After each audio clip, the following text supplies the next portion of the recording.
Favoriser la compétitivité des produits du secteur textile et habillement au Bénin sur le marché extérieur en donnant aux stylistes les rudiments nécessaires pour mieux se vendre et proposer des articles aux normes internationales. Le projet de renforcement de capacités productives et commerciales suit son cours grâce au BRMN qui joue un rôle déterminant et qui travaille à la production qualitative de produits selon les normes internationales. Le projet est intitulé Projet de renforcement des capacités productives et commerciales. Et l'un des secteurs du projet, c'est le secteur textile-habillement. Et ce n'est pas pour rien que ce secteur a été choisi. C'est parce qu'on a estimé que le Bénin a un avantage comparatif dans le secteur. Et ceux qui sont là aujourd'hui sont les pionniers. Vous n'êtes pas invités à cet atelier au hasard. C'est parce que vous avez déjà fait votre preuve dans le secteur. Et c'est pour renforcer vos capacités productives que nous sommes là. Le point sur lequel est parti le programme, c'est de rendre ces stylistes qui sont à l'étape artisanale à être industriels, tout au moins semi-industriels. Donc, il faut un certain nombre de formations. Et c'est divisé en plusieurs étapes. Il y a d'abord comment on peut créer sa propre collection. Et maintenant, quels sont les outils et la méthodologie à adopter pour cette étape. Et c'est en cela que nous avons cette session qui parle de la coupe et du matrassage.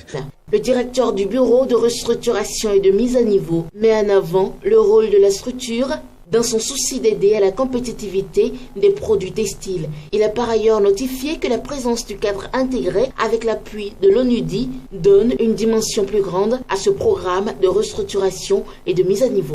Je voudrais insister sur le fait que l'appui que nous avons sollicité auprès du cadre intégré renforcé, c'est un appui pour maîtriser une démarche qui est celle d'accompagner les structures non organisées.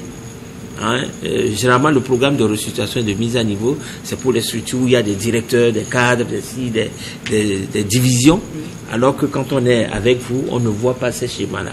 Donc, c'est une approche particulière pour nous de pouvoir apporter à des entreprises qui sont les plus nombreuses d'ailleurs au Bénin, d'apporter ce type de compétences et d'expertise qui fait que malgré votre organisation sommaire, nous puissions développer avec vous une approche de mise à niveau ou de restructuration. Donc c'est pour ça que nous avons fait la requête auprès du cadre intégré qui nous appuie à travers l'ONUDI et c'est l'ONUDI qui met à notre disposition, bien sûr, en attente avec le bureau de mise à niveau, qui met à notre disposition ces compétences.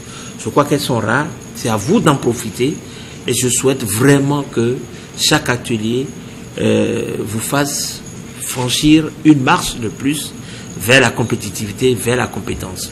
Le discours que j'aurai donc tout au long de ces 2 jours va essayer justement d'apporter une réponse à ce que vous vivez au quotidien et également vous donner les voies pour une amélioration. Une amélioration que je souhaite donc progressive, mais qui s'affirme concrètement dans vos entreprises. Voilà, je vous remercie pour votre présence, encore une fois, et une bonne journée aujourd'hui d'information. Merci. Merci, madame. L'atelier de formation sur l'organisation et procédure du matelassage et de coupe en confection est prévu pour 2 jours, au cours desquels les participants bénéficiaires du programme devront acquérir d'excellents outils pour faire fleurir le secteur béninois textile et habillement sous d'autres cieux.